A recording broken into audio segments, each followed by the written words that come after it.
નમસ્કાર દર્શક મિત્રો, વૈભવ દ્રષ્ટિ સમાચારમાં આપનું હાર્દિક સ્વાગત છે। સિહોર ડાયવર્ઝનમાં તંત્રની બેદરકારીને કારણે જનતા બની મજબૂર।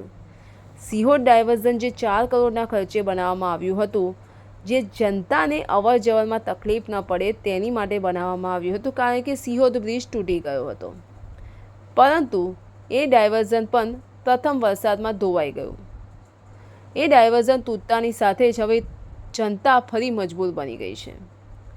1 કિલોમીટરનું અંતર કાપવા માટે જનતાને 40 કિલોમીટરનો ફેરો ફરીને આવવો પડે છે, જેમાં જનતાના સમય અને નાણાં બંને વેડફાઈ રહ્યા છે। તેને કારણે હવે જનતા એટલી બધી મજબૂર બની છે કે તેમને રેલવે બ્રિજના વોકિંગ ટ્રેક પરથી અવરજવર કરવી પડે છે। જનતા રેલવે બ્રિજના વોકિંગ ટ્રેક પરથી પગપાળા અવરજવર કરી રહ્યા છે કે જેથી તેમનો સમય અને નાણાં બંને બચે।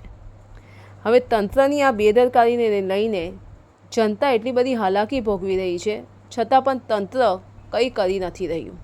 ધન્યવાદ।